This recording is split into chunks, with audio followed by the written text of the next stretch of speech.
По данным таможни, объем внешней торговли за 2017 год составил чуть больше 21 миллиона рублей, что на 3 миллиона рублей меньше, чем за 2016 год. Темп спада экспорта составил 34%, импорта 7%. По итогам прошедшего года контрольный показатель по начислению таможенных платежей выполнен на 77%. В республиканский бюджет перечислено 1,5 миллиарда рублей, и эта сумма меньше, чем за 2016 год. В общем объеме начисленных в 2017 году таможенных платежей доля налога на добавленную стоимость составила 49%, таможенной пошлины 29%, таможенного сбора 15% и акцизного налога 7%. Указанное выше отставание от плановых цифр 2017 года и показателей по таможенным платежам за 2016 год связано с объективными причинами. Так, при плане по экспортной таможенной пошлине в размере 47 миллионов 970 тысяч рублей фактически начислено по данному виду таможенных платежей и составило 13 миллионов 592 тысячи рублей. Данный факт обуславливается тем, что за планированный на 2017 год суммы в виде таможенной пошлины от экспорта ореха лесного в размере 30 миллионов рублей фактически поступило 4 миллиона рублей. План по вывозу ореха выполнен всего на 14%.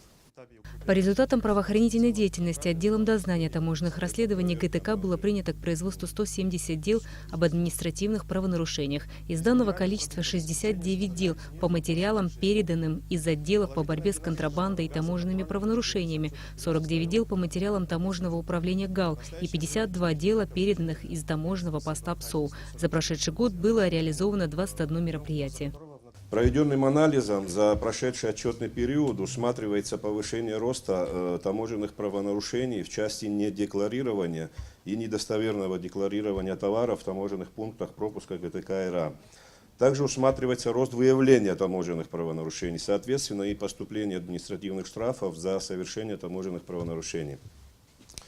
В результате правоохранительной деятельности таможенных органов РА в бюджет республики в виде разных видов взыскания поступило денежных средств на сумму 2 миллиона 409 тысяч 379 рублей. Вице-премьер Аслан Кубахия затронул вопрос временного ввоза автотранспортных средств. Аслан Кубахия отметил, что в этом направлении нужно тесно взаимодействовать с МВД и СГБ. На таких машинах совершают тяжелые преступления.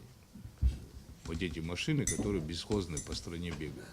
И здесь надо будет вместе с отделом контрабанды, вместе с ГАИ подумать, что дальше делать, какой комплекс мер должна предпринять правительство, чтобы с территории Абхазии эти машины были убраны или арестованы, или задержаны, или оформлены. Но эти бесхозные машины не могут по стране дальше ездить. Вместе с тем, как отмечалось на заседании коллегии, в целом деятельность таможенного поста ПСОУ за прошедший год улучшилась и стала качественней. Даже при том, что имелись факты контрабанды, к примеру, незаконного вывоза цветного металла. Что касается таможенного управления ГАЛ, то, со слов начальника Сергея Гадлия, таможенные потери за прошедший год составили до 90%, а именно по вывозу ореха. Со слов Сергея Гадлия, после закрытия контрольно-пропускных пунктов на абхазо-грузинской границе увеличилась контрабанда. Контрабанда увеличилась ввиду того, что большой поток людей ходит по Ингуру. Вот если говорить о плюсах и минусах закрытия, я не обсуждаю, чтобы вы понимали, закрытие пунктов пропуска. Просто количество людей, переходящих границу, около 5000 человек. Каждый из них для личного пользования по нашему законодательству несет себе вправе нести до 50 килограмм одноразово, то есть в какой-то период.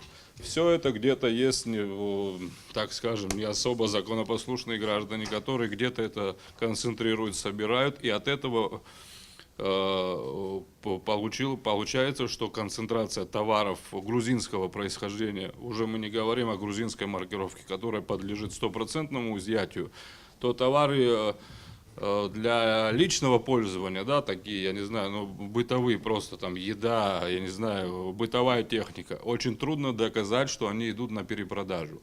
Почему есть неоднократные наши предложения о начале таможенного оформления, чтобы это больше ввести в правильное русло, чтобы не приходилось нашим сотрудникам доказывать, что это идет не для личного потребления, а для именно перепродажи. Такие факты, конечно, присутствуют, об этом говорят цифры увеличения дел заведенных по контрабанде, увеличение суммы штрафов, которые, то есть, мы начисляем.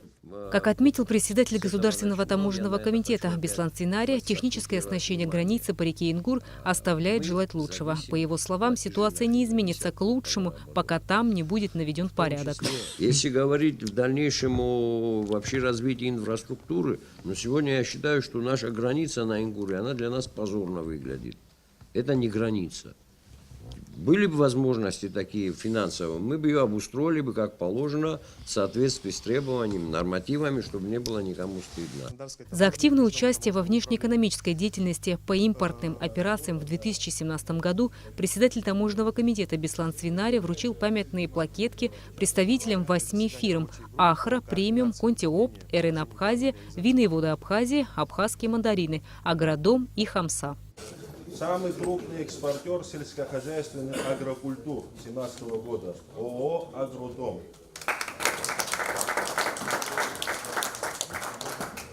Рената Шакай, Беслан Чинджери, Абхазское телевидение.